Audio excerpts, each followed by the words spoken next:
Hey there, comic book fans! This is Travis, and I'm here for another edition of No Capes, where I talk about some of the books I read that really have nothing to do whatsoever with superheroes.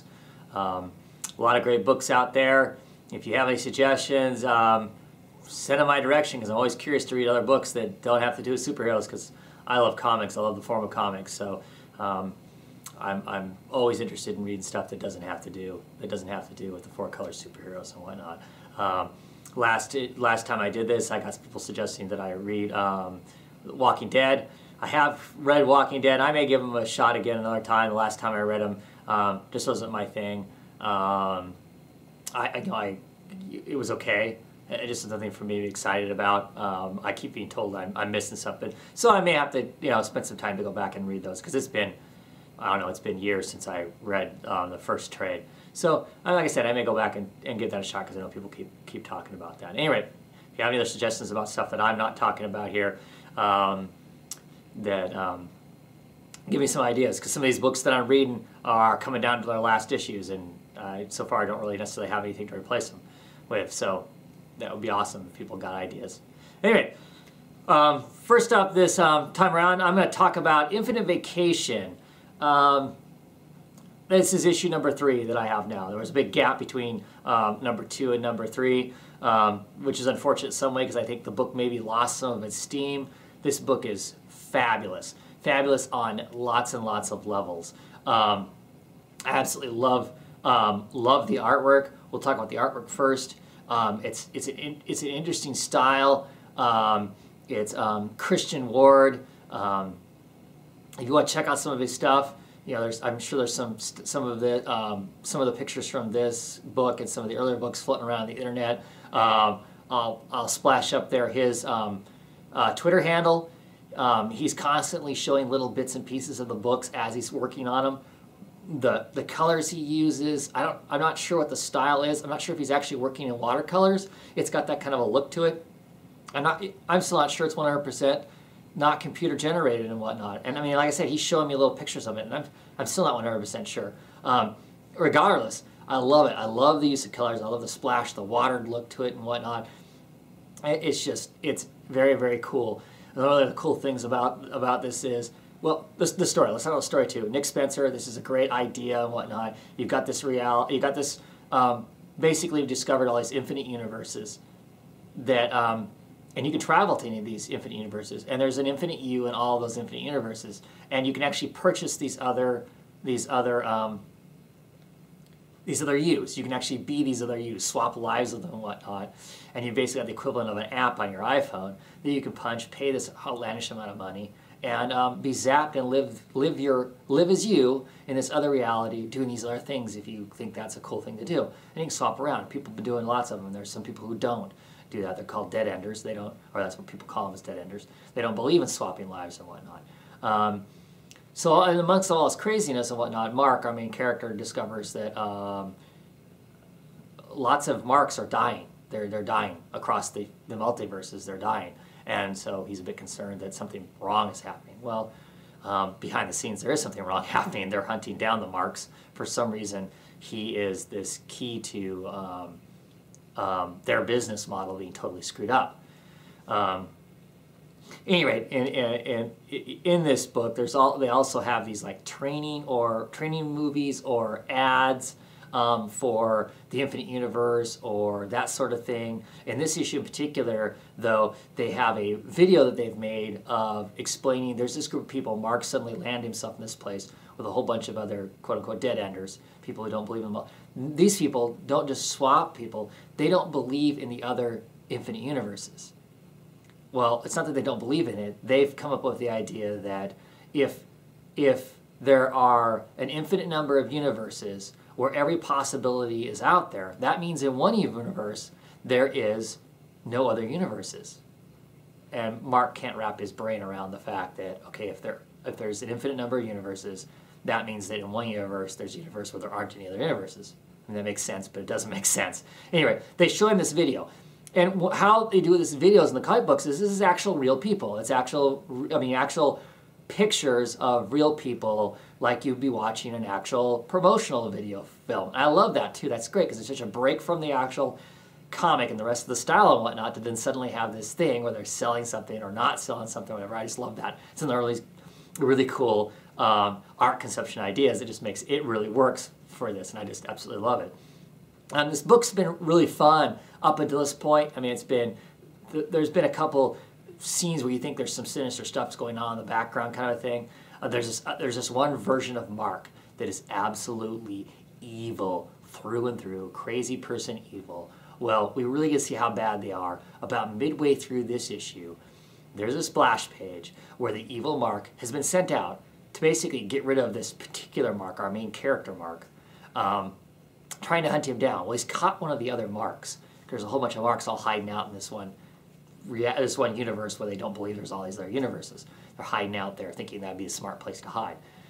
Well, the evil Mark shows up there and he eats other Marks. And so the first real big splash page you see of them, he's got one of the Marks on a dining room table, split open, and he is eating him. And he offers his spleen that he's eating to the other two Marks that show up. And it's bad. And he kicks their asses. This evil Mark kicks their asses and dines on the testicles of another one of the Marks. It is brutal, brutal, brutal, awful, creepy, and makes you wince a whole lot. And it's such a change from how this has been kind of, I mean, bad stuff is happening, but it's been kind of happy-go-lucky, fun, fun, fun. And so this was quite a shift. And it's just gorgeous, the artwork for it. It's just incredible how it's all portrayed and whatnot. It's just awesome. This is such a wild ride.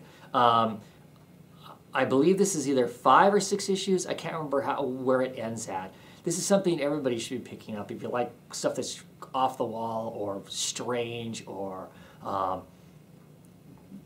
you know, odd in a way. I'm going to throw out some titles, and I don't want to necessarily compare it to say it's like these, but it is like these in that it's off the beaten path from everything else.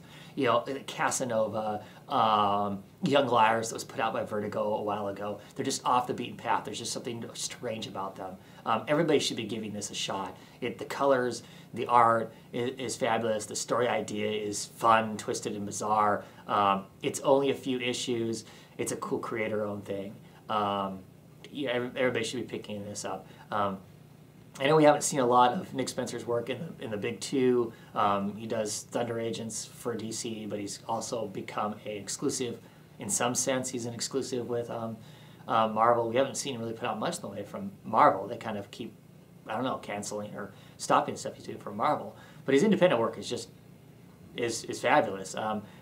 I know that people keep talking about Morning Glories. I need to go back and pick up some of those trades. I've never actually read the book, but I keep hearing it's really great too. Guy's got some fabulous ideas. Infinite Vacation. Everybody should be picking this up. It's an exciting book. You know, the Christian Ward, I'm going to be looking for more of his work. I'm not sure what else he's done. This is the first thing I picked up of his. Like I said, it's fabulous. It's cool to watch him on Twitter if you do the Twitter thing, because he's always putting out little bits and pieces. If you like to see art, you know, being done as it's being done and whatnot. Just a great book. I'm really, really excited to see where this whole crazy thing goes at the end of it. I don't want to talk too much about it as far as core plot lines and some of the little things that are going on, because I don't want to wreck it for people that aren't picking it up, because I don't know how many people are. I don't hear anybody else talking about this book, and everybody should be, and everybody should be reading it, because it's just cool. It's just cool and bizarre. Anyway, next I'm going to talk about Northlanders. This is part of the Icelandic trilogy. This is part 5 of that, and you know, I don't remember what issue this is. I'm looking at it, but I don't see the number. It's number 46, and I know we're coming to an end on this thing. I think the Icelandic trilogy is 9 parts, I want to say, and when that 9th part is done, this is done, I think. Maybe it's only 6 parts, and if that's the case, the next issue is the last issue, which is a shame. This is such an awesome book. As a whole, Northlanders is just a fabulous book, as I've talked about the last time I talked about these books and whatnot. This issue in particular, we get to see you know, the main character working to save her family, to save everything that her family over the generations have worked so hard to build up and gather and control. And it's really interesting. I love the artwork for it. I love the feel of this book. It's a heavy book. It's not a happy-go-lucky book ever. It's great stuff. I think it's unfortunate that it's being canceled. But I think it's a very smart book. You know, even if, like I said, even if you don't really care for Vikings and whatnot, there's enough just about characters and people and relationships and how they deal with the things that are out there that just, it's relevant all around, and I think it is excellent. And as we said before, a shame that Vertigo is canceling this book, but definitely something to pick up. If you haven't been picking this book up, you know, pick up some trades, pick up some of the older trades, pick up the trade that Ryan Kelly did the artwork for. Hammer and something, I'm drawing a blank on what the actual title it is. That's an excellent storyline. I mean, heck, it has to do, if that's a police mystery, it's just set in, you know, Viking era type stuff. It's excellent. It's great stuff. There's a short little piece that Becky Coolan did the artwork on, The Girl in the Ice. That's a fabulous storyline there too. There's just lots and lots of them. So any one of the trades you can't really go wrong with. They're all great. But seriously, pick this stuff up. Be checking out something I am going to be picking up. I know Brian Wood has got some new stuff coming out under Dark Horse. I'm going to be picking up that stuff. I just ordered Dark Horse Presents #7. I think that's the first one that starts the story of the Massive, which then in February, something like that, becomes an ongoing. Looking forward to that, just to see what that's going to be like and whatnot. The premise behind that. I'll talk about that another time. Anyway, Brian Wood's another one of those people that I don't think you can go wrong reading his stuff. He brings something interesting to just about everything that he does. So anyway, now we're going to talk about another Brian Wood's book. We're going to talk about DMZ #70. We're coming to the end. I think I have 2 more issues to get. I believe 72 is the final of this. I don't know, it surprised me. I didn't really think that that this was going to end out the way it's ended up ending out. I've loved DMZ from the beginning. It's had a few moments where it's felt like they were going to start a song, and then changed its mind and started something different.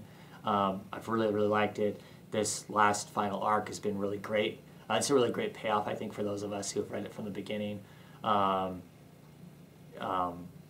to show us where things have gone, what's happened, where things are moving to, and whatnot. I think he's doing a very good job of probably going to close this thing up with the next issue. I think we're going to get Maddie's perspective at the end of the day on this whole thing, maybe. You know, some sort of a potential definitive answer as to why everything is the way it is and how it all turned out. And then the final issue, it looks like from the solicitations, is going to be a look as to what does the place look like 10 years after the fact or something like that. So I'll be really curious to see how it all ends and whatnot. This issue in particular isn't necessarily an issue for somebody just to pick up off the rack who hasn't been reading the comic. Too much of it's tied back into the other comics and whatnot, but that does not make it a good comic. It's excellent. This whole series has been great. I think people who haven't been reading this have been missing out, and it's really interesting to see what other people have to say about this book, because it doesn't seem to matter what your political slant is. You see this book a little differently and identify with the exact same people. It seems in a lot of cases it doesn't matter. Whether you think they're the good guy or the bad guy. And it's really interesting. I think that's a testament as to how Brian Wood wrote the book, as much as I know he has his own political stance and slant on things and whatnot. How much as a whole this thing kind of walks the middle line to some degree. I mean, it does point out some things in it regardless. But yeah, it's been a great run. We'll be sad to see it end. But of course, all things have to end. I'm not sure how much they could have told. Of course, I've said that before in some of my reviews when I used to write reviews. saying, yeah, this is incredible. I don't know how you can keep coming up with stories and whatnot, but he seems to keep finding new things to talk about within this area and whatnot, which has been great. It's a good book. It's not one of those ones you could pick up, trades anywhere along the way probably and be happy. Not so much so with Northlanders, because this really does follow people through their lives and whatnot, and is somewhat soap operatic in the fact that it really is telling a story all the way along, and if you pick it up somewhere in the middle, you might be missing bits and pieces. But I still think you can get a lot out of the book, regardless. Anyway, that's it for this week of No Capes. We'll see what happens when I get some more books, and we'll talk about some other stuff, okay? Anyway, thanks for watching, and have a good one.